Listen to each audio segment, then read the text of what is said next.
Hey everybody, this is Lee. This is 15 days post-op on March 22nd, 2022. I had ACDF surgery, 4 levels with fusion, and my story is that I was having progressive weakness going down the left side of my arm. Wasn't in a lot of pain, just progressive weakness to the point where I really couldn't use the left arm in the manner that would be considered normal.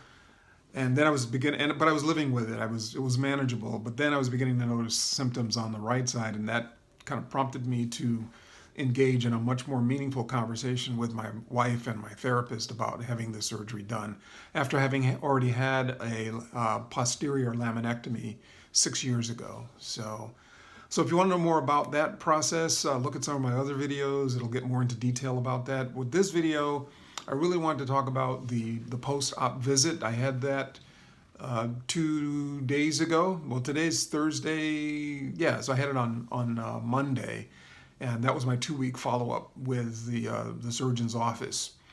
So I wanted to go over a few things that I learned and things that I asked, and a couple of things I want to suggest.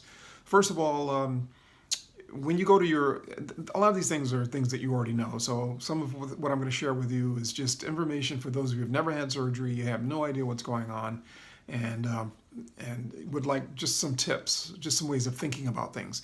And of course, I'm not a medical doctor, I'm not a psychologist. These are just my own personal experiences and my opinions. So the first thing is make sure you bring in your notes already, like either put them in your cell phone. You know, I use the notes feature of my cell phone, and or write them down so that you can be efficient with the questions that you're going to ask the doctor. My doctor really appreciated that I had them right there in my phone, because he came around to bedside at the hospital and he said, "Oh, let me see your notes." And he was able to go point by point right through my notes and answer them in the order that made sense to him. So I got all my questions answered, and I felt really proud of myself that I actually had that. So, and by the way, I will talk a little bit about what this whole thing is in a minute. So what are the things that we talked about? The first visit, I didn't meet with the doctor. I mean, the 2-week follow-up, I met with his number one surgical team member, who's a PA, and she was awesome.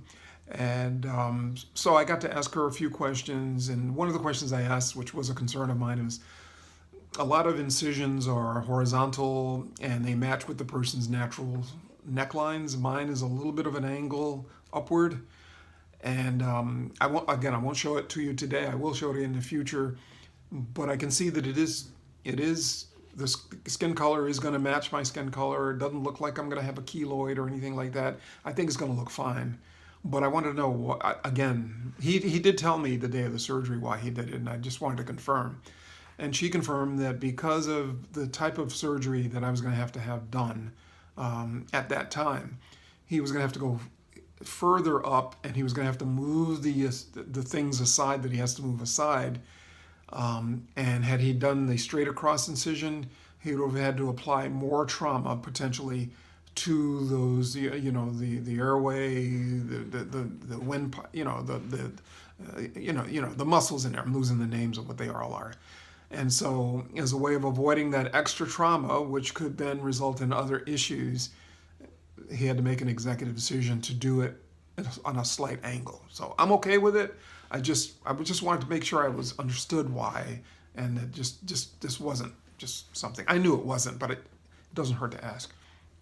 The other question I asked him was about adjacent joint settlement issues. I'm not sure if I'm saying it right, but like if you have 1 level or 2 levels, the joints next to those are now, once the fusion takes place, those joints next to the fusion are going to be taking the brunt of all the movement that's going on in your neck, and so you can develop some issues in your what they call the adjacent joints. So given that I'm had 4 levels done, I wanted to know how much of a risk, if there is any way of telling at this point, I am at having adjacent joint issues. Because my next joint would be the T1, which would be between the cervical and I think the back area. So And it's still too early to tell. The potential is always there, but the answer was, and at my age, the chances of me having to experience something significant is probably low. But if I was going to start experiencing something, I would notice it. I would start noticing certain symptoms. So the other question I asked them is, I had 4 levels done, and when I look at the X-rays, I see this huge. When I say huge, I mean, of course, it's not the size of my head. It's probably only about, maybe about that long. It's because it's right here in the front of your neck. But when I hold it up like that, whoa, it's this huge plate. I wanted to know if it was like 4 plates or was it 1 plate. I couldn't tell by the X-rays. So they put a plate in. It's 1 solid titanium plate.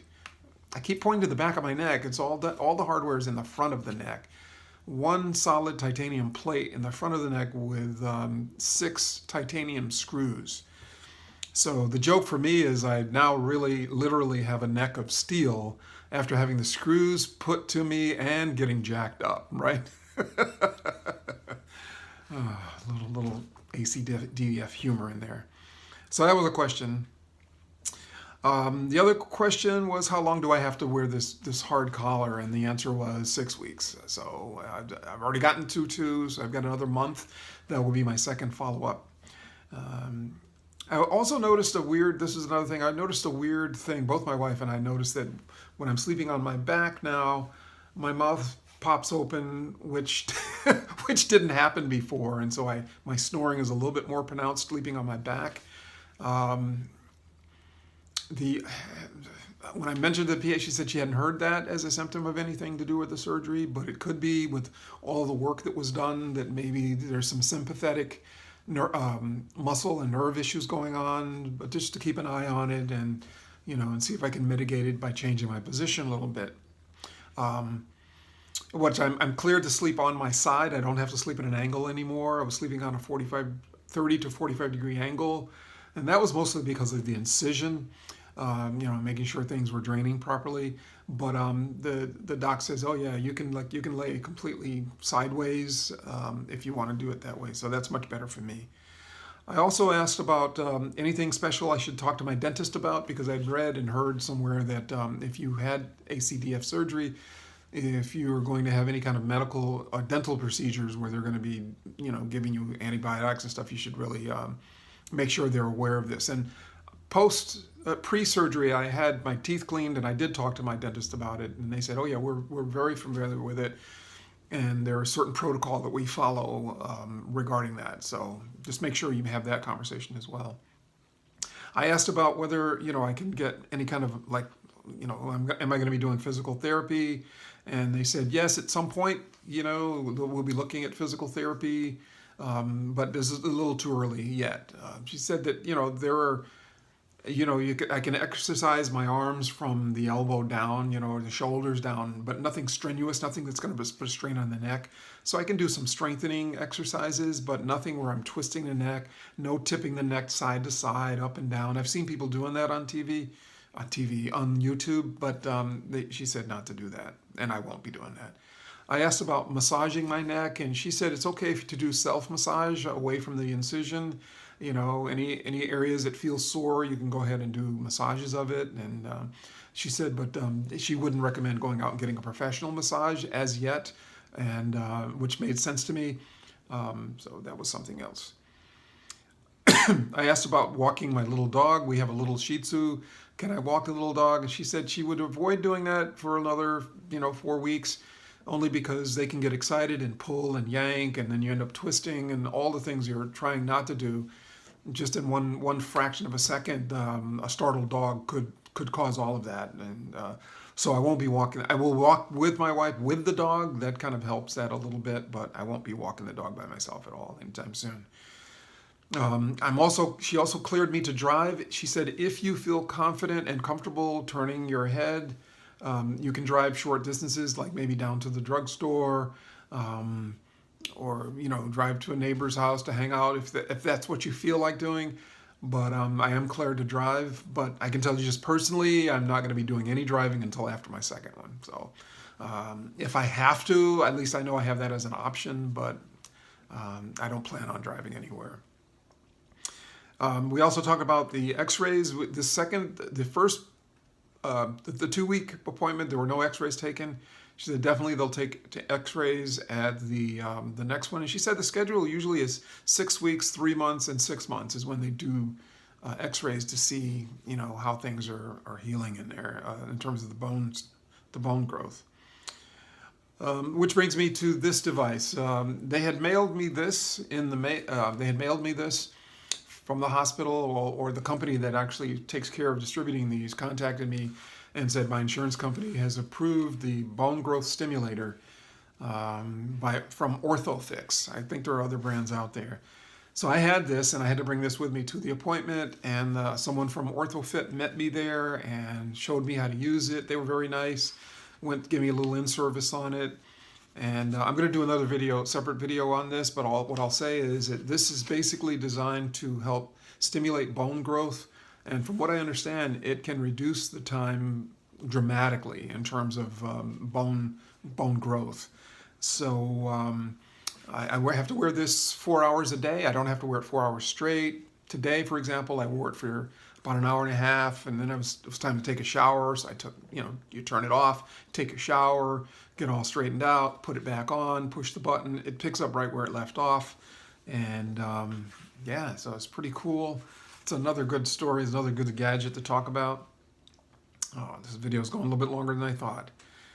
And so that's pretty much it, folks. 2 weeks post-op. I feel good. I'm not having any pain from the surgery at all. The incision site, I don't feel anything. It's just still a little numb, but it's getting less numb every day. As far as my neck muscles get a little tight, but no worse than the times I've gotten a tight neck muscle before surgery. So actually less. When I'm walking, I feel much more stable, just in terms of my body posture, because of some of the work that he did in there. I think I probably look more fragile to people than I actually am because of the collar, and that's part of what the collar is designed to do, is to keep people away from you. So I don't handshake. I do a lot of fist bumps and stuff like that. So that's it. I'm Lee. I hope this video was helpful for you. Please take care of yourself. Stay safe. I'll talk to you later. Bye.